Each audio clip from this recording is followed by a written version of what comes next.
Hi అండి, అందరికీ నమస్కారం. Welcome to my channel. ఈ వీడియోలో వైఎస్ జగన్కు సీఎంగా అధికారం, సుప్రీంకోర్టు పూర్తి వివరాలు అయితే వీడియోలో తెలుసుకుందాం. వీడియో ఎక్కడే కానీ స్కిప్ చేయకుండా ఎండ్ వరకు చూడండి, అప్పుడే పూర్తి ఇన్ఫర్మేషన్ అర్థమవుతుంది. అలాగే వీడియోకి ఒక లైక్ చేయండి ఫ్రెండ్స్. ఇక విషయానికి వచ్చినట్లయితే జగన్కు మళ్ళీ అధికారంపై సేల్ చేసిన చంద్రబాబు అండి. అంటే జగన్కు మళ్ళీ అధికారం వస్తుందో లేదా అని దాని గురించి తేల్చేసిన చంద్రబాబు. ముఖ్యమంత్రి చంద్రబాబు ఏపీ నుంచి అలాగే తెలంగాణ రాజకీయాల గురించి ఆసక్తికర వ్యాఖ్యలు చేశారండి.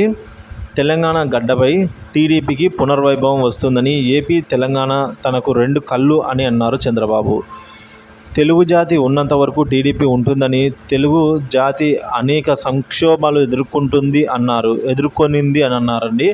టీడీపీ కూడా రాజకీయంగా అనేక సంక్షోభాలు ఎదుర్కొందన్నారు. తెలుగు ఎంతగా ఎదుర్కొందో అంతగా ప్రతి సంక్షోభాన్ని కూడా ఒక అవకాశంగా మలుచుకుంటూ టీడీపీ ఎదిగింది అని చెప్పేసి ఈ విధంగా అయితే ఆయన అంటున్నారండి. ఇక భూస్థాపితం గురించి, ఇక ఎన్టీఆర్ ట్రస్ట్ భవనంలో టీడీపీ క్యాడర్తో ఆత్మీయ సమ్మేళనంలో పాల్గొన్న చంద్రబాబు ఏపీలో 3 పార్టీల కూటమి ప్రభుత్వం గురించి వివరించారు.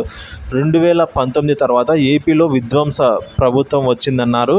ఆయన విభజన వల్ల జరిగిన నష్టం కంటే ఏపీలో వైసీపీ పాలన వల్ల జరిగిన నష్టమే ఎక్కువ అని ధ్వజమెత్తారు చంద్రబాబు. కొంతమంది తనను తిరిగి పాత ప్రభుత్వం అధికారంలోకి వస్తే ఎలా అని ప్రశ్నిస్తున్నారని, ఈ ఎన్నికల్లో అడ్రస్ లేకుండా పోయిన ఆ పార్టీ ఆ భూతంను రాజకీయంగా పూర్తిగా భూస్థాపితం చేస్తామని చంద్రబాబు చెప్పుకొచ్చారు. సో ఈ విధంగా భూస్థాపితమే చేస్తామని చంద్రబాబు చెప్పుకొచ్చారండి. ఇక దేశంలో అన్ని రాష్ట్రాల కంటే తెలంగాణ తలసరి ఆదాయం ఎక్కువ అని, ఆంధ్రప్రదేశ్ను గట్టెక్కించే బాధ్యత చంద్రబాబుదే అని చెప్పారండి ఆయన.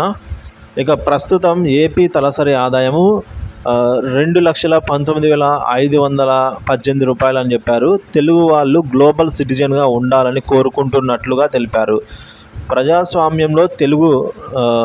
ప్రజాస్వామ్యంలో రాజులు లేరని, విర్రవీగితే ప్రజలు శిక్షిస్తారని కూడా ఆయన ఈ సందర్భంగా పేర్కొన్నారు. రాజకీయ నాయకులు ప్రజలకు సేవకులని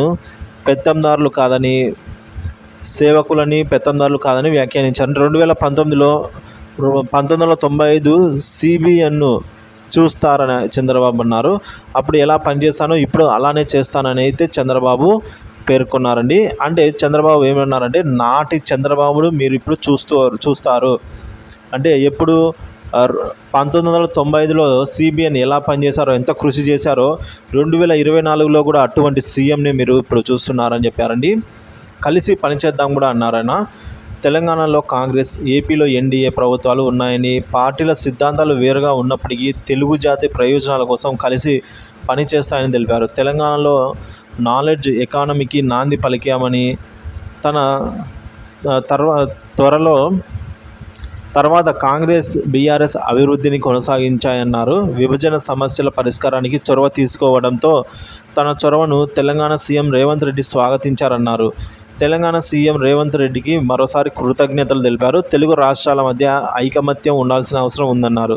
తెలంగాణను మరో స్థాయికి తీసుకెళ్లే అవకాశం ఇక్కడికి పాలకులకు ఉందని చంద్రబాబు వివరించారు ఫ్రెండ్స్.